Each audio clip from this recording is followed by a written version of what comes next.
and they would have a little pin on them and it had a little flower in there. And after a while, I was like, what's the little flower? It turns out it's the Order of Canada, which is like a high award. It's like a kind of a US Medal of Honor or something along those kind of lines. It means as an individual in your area, you have achieved something extraordinary, maybe not only for yourself, but the community as a whole. And just like you, Jayson, just because I like to be the best at what I do, one guy that I met who had one of these, I was having lunch with him and I said, you know what? How do I get one of those? How do I get myself one of those? And he leant forward and he said, Mark, just keep going. Just keep on going. Now, I don't know about you, Jayson, you give me your feedback on this, but I don't think I've ever had better advice or probably give anybody better advice around how to get through something, how to achieve at the end of it. It's just keep on going. Bam! True Underdog Podcast here, your host, Jayson Waller. I've got a special surprise for you underdogs out there today. I've got Mark Bowden. He's the communication coach to Fortune 50 CEOs, G7 leaders, a keynote speaker. He's an author. He's known for TRUTHPLANE, communication training, a world-renowned body language thought leader and expert. He's got best-selling books. He is a speaker. He motivates, he shakes, he gets people doing. How you doing, Mark? I'm good. I'm really good. Really happy to be here with you, Jayson. Great to be among your energy and among your people. Yep, that's the one thing that I try to bring is my energy, no matter what. You know, it could be cold out, it could be gray out, it could be snowing out, but I try to bring that energy because that's something I can control. You agree? Yeah, absolutely. Look, I always say the work that I do is really to remind people that they're alive. And I think that's kind of the energy that you bring. You know, the moment you come on, there's a sense of, oh, okay, well, there's something happening right now. You know, there's a different rhythm. There's a different pace. It's that little bit of a jolt that makes you go, oh, yes, I'm a living human being right now. Pay attention. So it's great to be with you. Oh, man, dude, thank you so much. Well, listen, welcome to the show. I can already feel it's going to be a special episode. Let's dive into this. Growing up, you were obsessed with animal behavior, especially marine biology. Then it led to human behavior. For the listeners out there, let's go back to the start. How did your childhood shape up into body language genius that you are today? Yeah, so I grew up in the UK, in England, and on TV, there was a huge amount of natural history shows. And so as a kid, you know, I would watch TV and watch these natural history presenters, you know, get their hands dirty and be in amongst animals. And I especially loved the undersea world of Jacques Cousteau, who was a great French marine biologist. And I used to love it when he'd go under the sea. And I loved the kind of movement and color and how people seem to kind of float in the kind of air of the sea. Yeah. So I found that extraordinary, but I was especially obsessed with the movement of sea creatures. And as a kid, I'd go rock pooling and kind of find sea anemones and starfish and crabs and little snails and, you know, obsessed with their movement. Well, as I got a little bit older, I found out, well, I didn't know at the time, but I was dyslexic. I'm dyslexic. And so reading and writing and math, you know, I can do it all, just the letters and the numbers don't end up in the right order for most other people. And so I found that visual imagery, the visual world, I could do really, really well. So I got quite obsessed with that visual world, and especially the visual world of human beings, especially when they're moving. Like, why do they move like that? Why did that person do that behavior? Why did they react to that situation like that? And so I became fascinated by human behavior and body language and nonverbal communication and influence and persuasion. Got really niched in that and ended up working in business and politics around how you can shape and influence the world around you by the body language that you show up with. I also do some work on how to kind of look at other people and read that body language. But really what I think is most exciting is how you can influence and persuade the world around you by the behavior that you demonstrate. So I hope that makes sense to you, Jayson. It does. I feel like you can read my body language right now. So I'm like, all right, I got to shape up here, make sure I'm good, see what kind of vibe I'm putting off, right? Because you're the specialist here. It's like, I feel like you can zone me in like one of those computer scanners and go, this is what he's trying to do. Is that what it kind of feels like your ability is? Well, look, at the moment, as I look at you, what I'm reading more is the environment that you're in. People's behavior is one thing, but the environment that they're in gives, especially when you're kind of in their own home. And my guess is I'm in your home right now, just like you're in mine right now.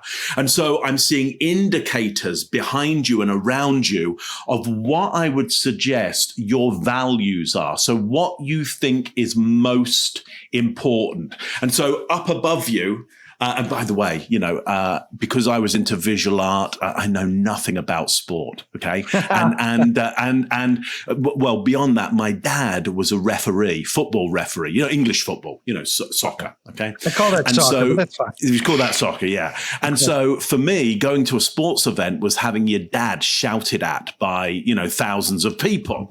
And so I wasn't that into sport. Okay. So I'm not saying that I understand. It's a thankless job. So I'm not saying that I understand it, but here's what I'm seeing behind you, that number one symbol and power home, behind you. Oh, another one there, number one and power home. A couple of them, yeah. A couple of them. Okay. So here's what instantly happens in my mind. I go, okay, the number one is important. This idea of one and power and maybe home is important. And so, I can start to talk to you and bring that into play and think, let me put those ideas. So I might say to you, hey, Jayson, I don't know about you, but sometimes for me, being, excellent at what you do, being as good as you possibly can be, but also ranked among other people as the best. For me, that's really an important thing. And I'm seeing your head nod at the moment as I say that. And so by kind of, I guess, interrogating your background, your environment, and then playing back to you some of those values and seeing whether you nod in agreement or you start to switch off or shake your head, it's a good indicator of what your values are. So I would suggest for you, Jayson, my guess is being best at something is really super important. Got that right. I'm as competitive as it gets. And Power Home is the solar company, and those are the stadiums we put it on, and we feel like we're number one. So you hit that right on the nose. So I think that's a lesson. We have inside sales guys. We've got 1,800 employees and about 400 inside sales guys. And some of the tips, some of the education and the knowledge that you were just sharing, that's something that somebody goes into a home that they could do. When someone invites you to your home to do a presentation on a product, you're telling them, look at the environment, find out what makes them tick, look at their body language. What are they engaged? Are they not engaged? Am I boring them? Those are some of the tips, right? That some people that are doing sales or trying to convince or enroll somebody into something, they've got to pay attention to those things. Yeah. So listen, the first thing you want to be doing as you go into somebody's environment, whether it's home or office, or we're meeting in this environment here virtually, the first thing you want to do is get alignment with them. Before you even start to read their body language, start to get a sense of, will they join in with my body language? Will they, and can I join in with their body language? And can I get alignment with their environment? So I'm going to go back to the environment here. And let me just give you a question that you can ask people, whatever situation you're in.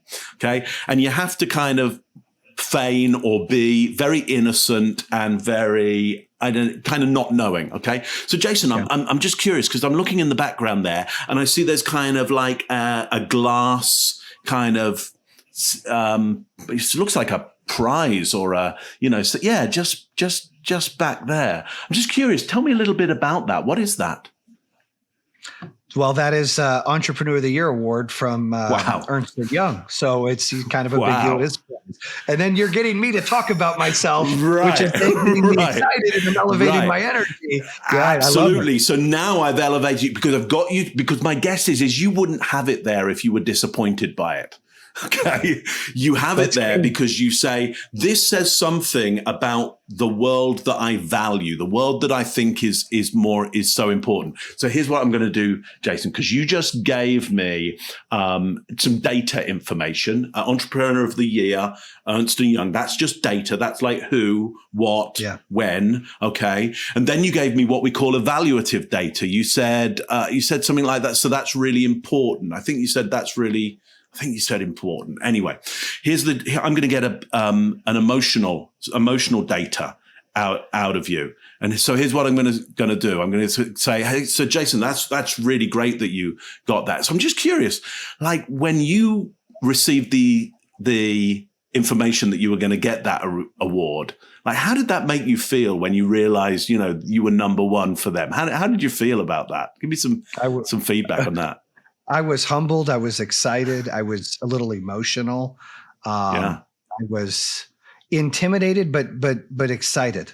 I was proud of myself. Hard work finally achieved something great that other people noticed. It felt good. Right. Okay. So I want viewers, listeners to listen to what was said there, a value statement. Hard work achieved something. My guess is that's a value that you have. That's a belief that you have. If you do the hard work, yes, it's hard, but you can achieve something.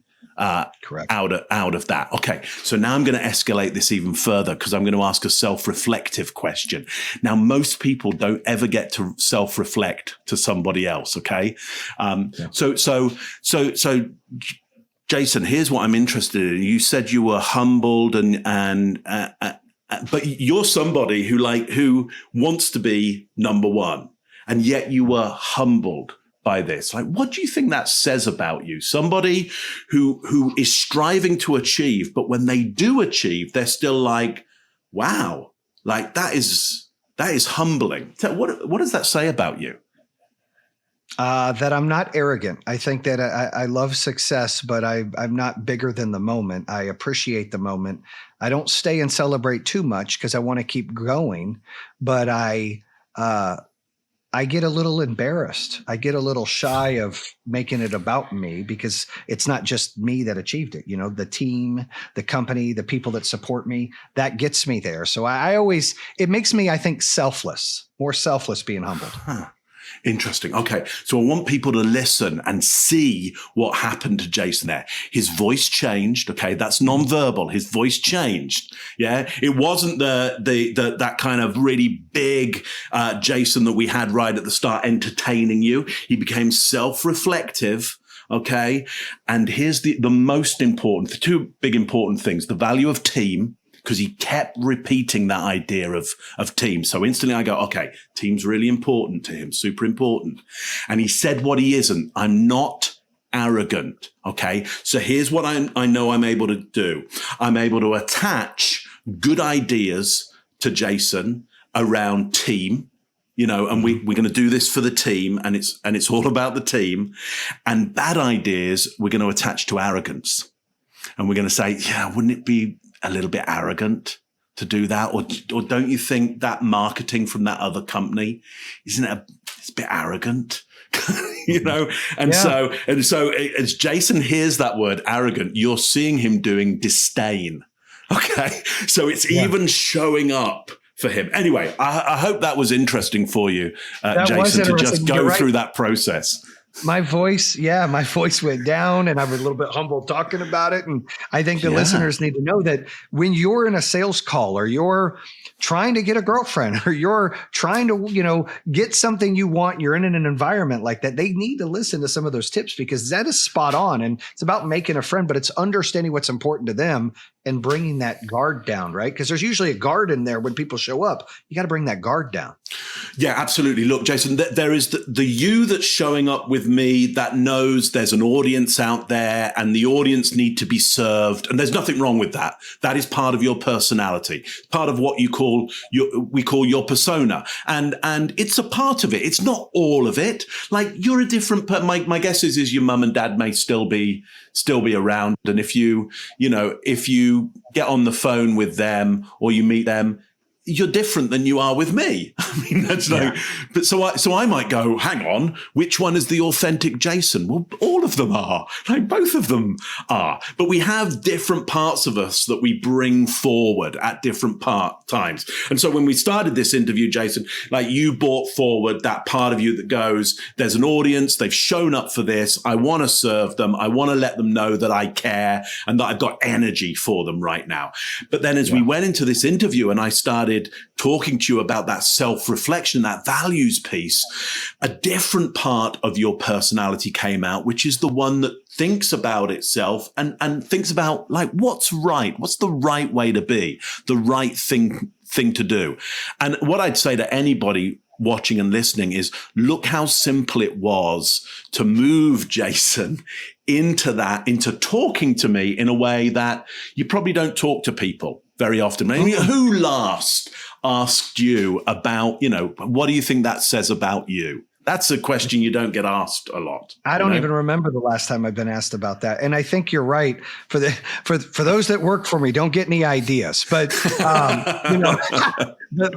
I mean, you're right. The guard comes down, and you have some self-reflection there. And I think it's it's important because I come in as this high energy person all the time, or here we go. Here's what we do. And when I'm able to do what I'm preaching to people, like, hey, you've got to make a friend and you got to do this, and not preach it on your level. Like you've got this down to a science, but you're just a 3,000 foot view of saying, like, when you get into a home, it's got to make it about that customer. You got to make it about what they're wanting. You got to make things personal and what's important to them. Why am I in this house? Do you not like the utility company, or you want to save the planet? You want to save money? What are my reasons? Those kind of answers allow them to dictate how this conversation is going to go. And then you did that to me being the host, where I'm like, you're right. I went from a 10 to a 5, and I'm talking, which is fantastic because that is a true lesson for people. Yeah, look, and it's so easy to do. And if you've got the advantage of getting in people's homes, the thing is this is the environment that they get to make the most decisions over. Yeah, I mean, they've got budgets to make those decisions, and they've got walls in certain places that they're not going to knock down, But essentially, they have made some decisions. And so when you're able to look at that background, and first of all, you need the body language of acceptance. The moment you walk in, whatever you see in their behaviors and what they've set up, you just want to be thinking to yourself, yes, good, all right, great. Just have lots of positive vocabulary going on in your head as you walk into that space, because their unconscious mind is watching you. It's watching to see, are you a member of my group or are you an outsider? Because if I see that you're a member of my group, which simply says you accept my world, you might not agree with it, but you accept it. You accept what I've achieved or what I've designed here. That means that you could be a trusted advisor to me, that I would pay more attention to your viewpoint rather than somebody who may well be more intelligent, may well have, on paper, better product or service.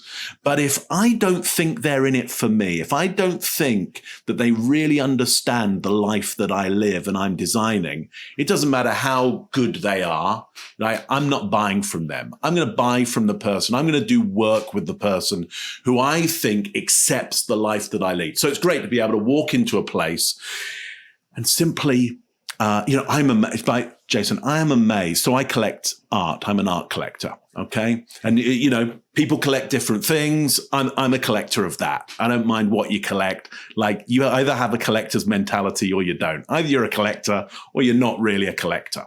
I'm a collector. Okay. And I collect art because I'm I'm amazed at people who walk into my house and don't go, oh, what's that? Oh, tell me about that. I'm always astonished by who doesn't notice stuff. And if you walk into my house and you go, hey, that's interesting, tell me about that, you just got a friend. Because I instantly go, you're on the same kind of visual idea as I am. So the moment you walk into somebody's home, pick up on anything. It doesn't matter if you're going to get it wrong. Okay. Doesn't matter if they're going to say, hey, that's nothing to do with me. The neighbor, I'm just storing it for the neighbor. that they're going to pick it up in an hour's time. Doesn't matter, because then you're able to go, hey, that's great that you're happy to take in the stuff for the neighbor. Like, tell it. So how'd you get on with the neighbor? Because now you're building community. Now you're talking about community. Anything that you see is a possibility to get some access into somebody's valuation system and what's important for them. So I hope that, again, that makes sense to you and everybody. Jayson. No, those are big, Mark. Those are big gems right now you're dropping. And I think people are learning. I think it's great.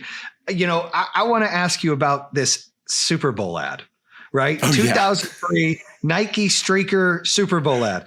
Was that wasn't you streaking, was it? Or did you just do the ad?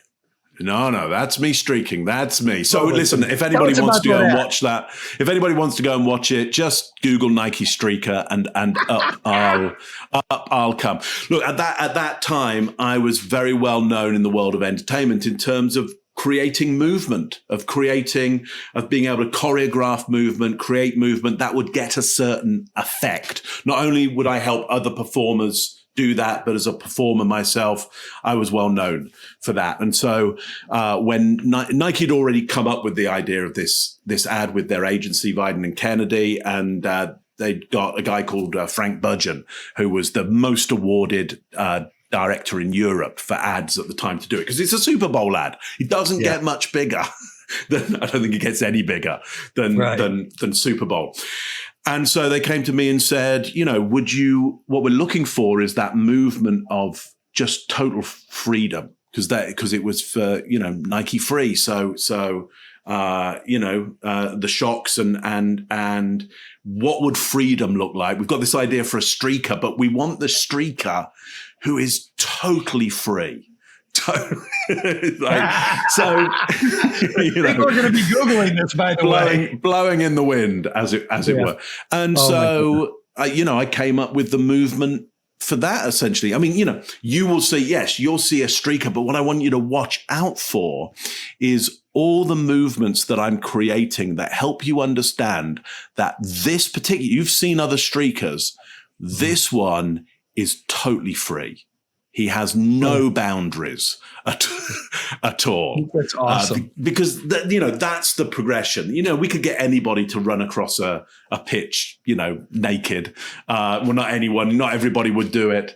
But there's a certain understanding you need to have to go, what would the audience need to see in 60 seconds to kind of go, if I were a streaker, that's the streaker I would want to be. And why? Because that's what freedom looks like. And there's this lovely moment at the end where I even escape the police. One of the police, who was actually, a stunt man, goes for my legs. And we did take after take after take, because we wanted to get that thing where he just misses, and most takes he didn't miss. So I would get taken down and taken down and taken down. And so, that hurt. That hurt. Well, dude, that's a great story. So what advice would you give? We just came through a pandemic and you've done a lot of cool things. I mean, you've helped a lot of, big companies, big CEOs out. You've been part of, obviously, the Nike commercial, and you dropped some major gems today. But what advice would you give people now that we're in a newer year, it's 2021, to be optimistic? What advice would you give people out there going into the rest of this year with the world we live in today? Yeah. Let me tell you a little story. So I live in Canada, Ontario, Canada. As you can hear from my voice, I'm English originally. So I moved here. And when I moved to Canada, I noticed that there were some people who I'd meet, top performing people, and they would have a little pin on them and it had a little flower in there. And after a while, I was like, what's the little flower? It turns out it's the Order of Canada, which is like a high award. It kind of means it's like a kind of a US Medal of Honor or something along those kind of lines. It means as an individual in your area, you have achieved something extraordinary, maybe not only for yourself, but the community as a whole. Right. And just like you, Jayson, just because I like to be the best at what I do, one guy that I met who had one of these, I was having lunch with him and I said, you know what? How do I get one of those? How do I get, how do I get myself one of those? And he leant forward and he said, Mark, just keep going. Just keep on going. Now, I don't know about you, Jayson, you give me your feedback on this, but I don't think I've ever had better advice or probably give anybody better advice around how to get through something, how to achieve at the end of it. It's just keep on going. I don't know whether you can keep on going better or keep on going avoiding something. I'm just like, just whatever it is, like just keep hammering at it. I know that's not the same advice that others would give. Some people might be a bit more strategic, but that's my best. Listen, knowing that you are somebody who puts a lot of value on achievement, what do you think of that advice? I love that advice because too many times people quit on themselves and they let outside exterior things dictate their life and their map. And it's our choice what our map is. And we might not get the results we want every time, but you're right. If you keep going, you're not withering away. You're not falling apart. You're not having that regret forever. You're pressing through. And I love that advice. I think it's fantastic. I think it's exactly what people need to hear. So Mark, how can people reach you, find you? Tell us about your latest book. Yeah. Okay. So the latest book is Truth and Lies: What People Are Really Thinking. In the back there, that's right. And this is a great book on really how to think better about people. So you can Google Truth and Lies, you can Google Mark Bowden and Up I'll Come, or my company is TRUTHPLANE, TRUTHPLANE, truthplane.com. You'll find me there. But the best way is just put in Mark Bowden and Up I'll Come. Don't forget that Nike book. streak I want a signed book. Anybody absolutely send you a signed book. I'm going to have to send you my info. I want a signed book. Absolutely. Yeah, send me your postal and I'll get one over to you for sure. That's going to be great. Well, Mark, thank you. This was truly a blessing. I appreciate having you on. Super excited. Thank you for your time. Underdogs out there, Mark Bowden, he's the man. This guy's telling you body language. He gave you tips. Bam. And that concludes another episode here on True Underdog. If you're interested in hearing more, make sure you subscribe at iHeartRadio, Spotify, Apple Podcasts, or the YouTube channel. You can always visit trueunderdog.com, subscribe to all of them. Make sure you check out our newest episodes coming out on Mondays and Thursdays. True Underdog, baby. Bam!